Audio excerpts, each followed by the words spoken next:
The D, man. Yeah, shout out my nigga from D's Media, you feel me?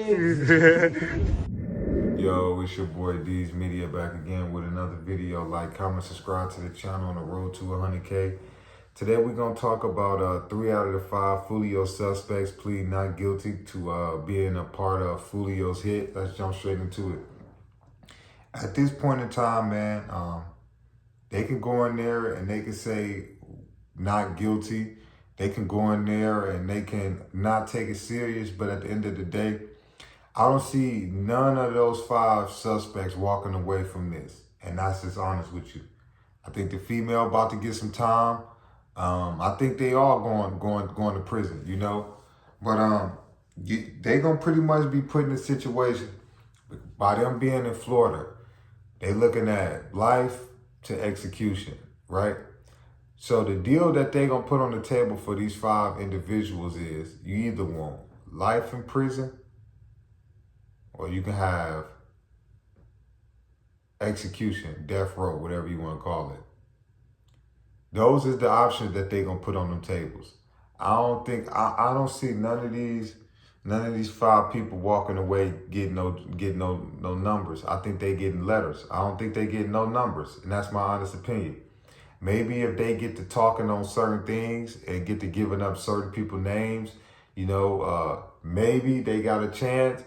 But as of right now, I feel like Jacksonville is trying to prove a point more than ever right now. I feel like Jacksonville finally got the attention of the public, and they are going to try their hardest, Jacksonville, to bring down a lot of these gangs in Jacksonville. Over the last 12 years, Jacksonville has turned from a place that you might pass on the way going to Disney World, or you know what I'm saying?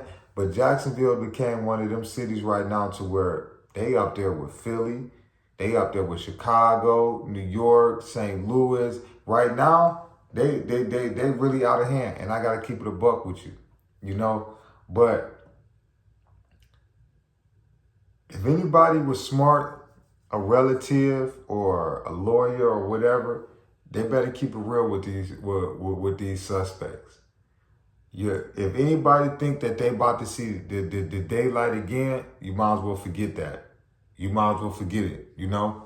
Y'all wanted to take Foolio out so bad, you know, y'all didn't calculate this plan a little too good, you know, from bringing a female on board, which I think was a bad idea, from Sean using his mom's car,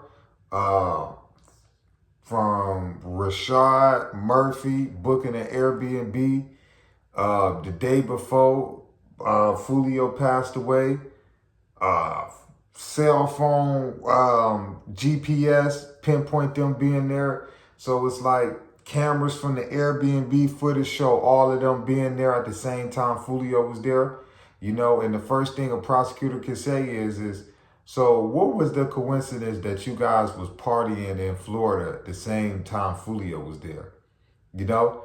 Then when they get to digging deeper, Rashad lost his younger brother to Kenny Caps, allegedly. Well, they say Kenny Caps or Bibby, but here it is. That's motive for the Murphys. You know, one of the guys that was in the car with Foolio is responsible for taking your cousin and your little brother's life. So they got motivation for them to want to go get Foolio. They got all the evidence in the world.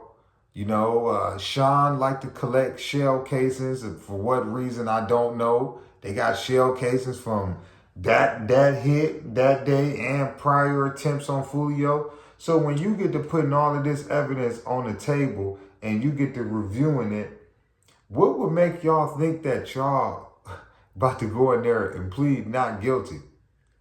Y'all better be trying to work up a plea deal, man, because I don't see y'all getting nothing under life. You know, I just don't see it, you know. But I would definitely try to get that death penalty taken off the table because, let's be frank, man, y'all too young, man. Y'all too young, man. You know, I wouldn't recommend y'all spending the rest of y'all life in prison, but I think that's better than y'all losing y'all life. And that's just my personal opinion.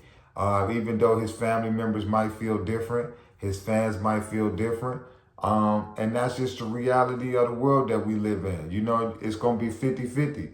You know, some people going to say, hey, man, get them kids life, man. You know, they made a mistake. They got caught up in this street life.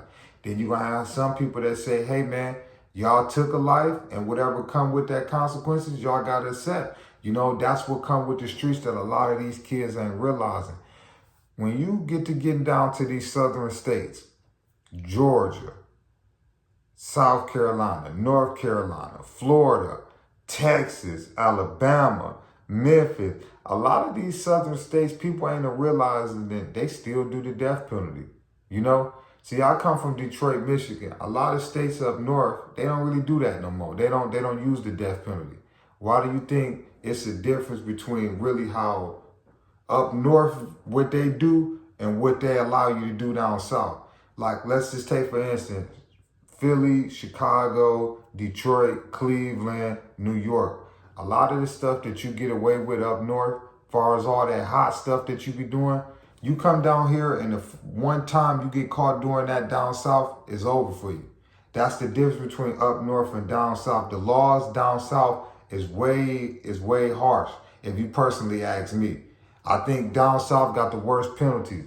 So the stuff that a lot of up north people that we get away with, you come down south and try that stuff, you ain't got a fighting chance in the world. So while they trying to walk in that courtroom and be cocky and hold their head up high, y'all better remember that y'all in Florida, and Florida got some of the worst laws ever. All of y'all charges ranging from life to execution. So even if you beat 3 charges and you get found guilty of one charge reigns the rest of your life. Each charge they got is life, execution. So even if you beat 4 and get found guilty on 1, you're going to get the same amount of time as all 4 of them. That's what they don't understand, how the prosecutors railroad them right now. All of y'all charges is ranging from life or higher. So even if you beat, okay, let's just say, all right, I beat the weapons charge, but then I get found guilty on that. Bro, it's the same time. You feel me? So I just hope they realize that, man. But it's your boy D's Media signing out. But Isaiah Chance, Alicia Andrews, and Sean Gathright just pleaded guilty in court that, you know, that they trying to say that they ain't had nothing to do with it. But I think at this point it's over with. The evidence is overwhelming. And at some point they better think, do they want to spend the rest of their life in prison, or do they want to get sit down in Old Sparky? And anybody know what Old Sparky is? You know what I'm saying? So at this point, y'all wanted to be in the streets, y'all wanted to throw y'all life away. Hey man, now it's time to make a decision. What you want to do? Spend the rest of your life in prison, or you want to go sit down in Old Sparky and lose your life, man? But either way it go, it's the life that y'all chose. The D, man. Yeah, shout out my nigga from D's Media, you feel me?